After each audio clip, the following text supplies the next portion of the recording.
আওয়ামী লীগের ইতিহাসে মাওলানা ভাসানীকে পাবেন না, আওয়ামী লীগের ইতিহাসে তাজউদ্দিনকে পাবেন না, আওয়ামী লীগের ইতিহাসে সিরাজুল আলম খানকে পাবেন না, এদেরকে পাবেন না। কে আছে? শুধু আছে শেখ মনি আর শেখ মুজিব। গণঅভ্যুত্থানের পরে আপনারা এখন ক্ষমতায় এক পা চলে গেছেন বলে অনেকে বলে থাকে, গুঞ্জন করে থাকে। লম্বা সংগ্রাম করে নিবন্ধন অর্জন করেছি বললাম এই কারণে যে আমাদেরকে নিবন্ধন না দেওয়ার জন্য যা যা করা হচ্ছিল তার বিরুদ্ধে এবং আমাদের প্রতীক ইস্যু নিয়েও যা যা করেছে ইসি, তার বিরুদ্ধে আমাদের যৌক্তিক, আইনি এবং নৈতিক অবস্থানের কাছে আসলে ইলেকশন কমিশনের পরাজয় ঘটেছে আমি বলবো। তো সেই জন্য আমি আজকের এই আয়োজনের মাধ্যমে আমাদের সারা দেশের নেতাকর্মীদের এবং আমাদের কেন্দ্রের যারা এই প্রক্রিয়ার মধ্যে নিরলস পরিশ্রম করেছেন তাদেরকে অভিনন্দন জানাচ্ছি। এই বিজয় বাংলাদেশের মানুষের বিজয়, যে জাতীয় নাগরিক পার্টি গণ অভ্যুত্থানের মধ্য দিয়ে গঠিত এই রাজনৈতিক দল অর্জন করে গণ অভ্যুত্থানের মতোই তাকে সংগ্রাম করে একটা নিবন্ধন আদায় করতে হয়েছে।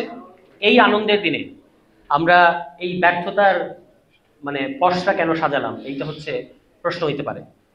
এখন ব্যর্থতার গল্প আমরা বা ব্যর্থতার দিকে, অতীতের ব্যর্থতার দিকে আমরা এই জন্য ফিরে তাকাতে চাই কারণ ভবিষ্যতে আমরা আর ব্যর্থ হতে চাই না। আপনারা বলেছেন যে বাংলাদেশের সমস্ত কিছুর মতো এখানে যেমন জায়গা জমি, তারপরে অন্যান্য মিডিয়া ইন্ডাস্ট্রি থেকে শুরু করে রাজনীতি, সংস্কৃতি, সমস্ত কিছু যেভাবে বিভিন্ন ভাগবাটোয়ারা হয়, এখন আসন ভাগাভাগির কথা শোনা যাচ্ছে।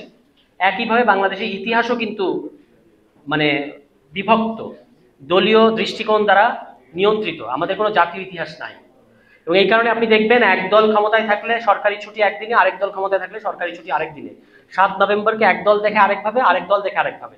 আমরা এই আয়োজনগুলো করছি এই কারণে যেন আমরা একটা জাতীয় ইতিহাসের জায়গা থেকে এই দিনগুলোকে স্মরণ করতে পারি এবং কেন এগুলো ঘটলো এবং তার পেছনে আমাদের দৃষ্টিভঙ্গিটা কি সেটা মোটামুটি এই শিরোনামে স্পষ্ট।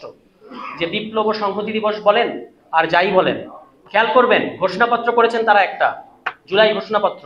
আমরাই ঘোষণাপত্রের কথা বলেছিলাম, কিন্তু যে ঘোষণাপত্র করেছে এটা দেখার পরে মনে হয়েছে যে যাই হোক, কি মনে হচ্ছে আর না বলি, কিন্তু এই ঘোষণাপত্রের মধ্যে এই গণ অভ্যুত্থানকে বলা হচ্ছে গণ আন্দোলন আর বিপ্লব ও সংহতি দিবস।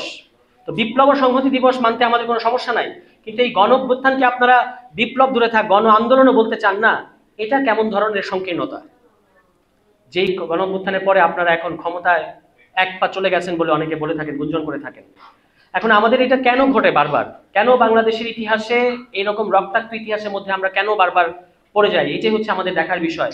ওইটা যেটা মুশফিকের আলোচনায় এসেছে যে ইতিহাসের ডাক বা কলিং অফ হিস্ট্রি, এইটা আমাদের রাজনৈতিক দলগুলো, এখানকার শীর্ষ নেতৃবৃন্দ ইনক্লুডিং শেখ মুজিবুর রহমান, আওয়ামী লীগ, বিএনপি, কেউ এই ইতিহাসের ডাকগুলো ধরতে পারে নাই।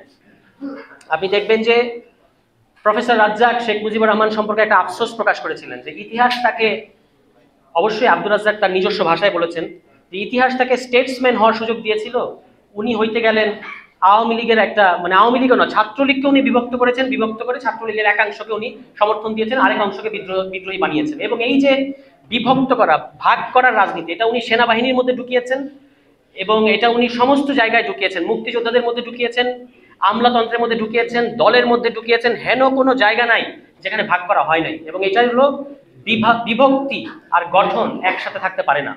আমরা যে রাষ্ট্র গঠন করতে পারলাম না, এটার কারণ হচ্ছে এই যে আমরা আমাদের এই আওয়ামী লীগ যারা ওই সময় 1971 সালে মুক্তিযুদ্ধ আসলেই দেশ স্বাধীন হোক এটা চেয়েছিল কিনা, যেটা সন্দেহ করার যথেষ্ট কারণ আছে, তারা পরিস্থিতির মধ্যে পড়ে গেছে, পরিস্থিতির মধ্যে পড়ে আর এটার বিকল্প কিছু তারা করতে পারে নাই, যে কারণে তাদের নামটা আমাদের মুক্তিযুদ্ধের, মহান মুক্তিযুদ্ধের সাথে জড়িয়ে আছে নানাভাবে।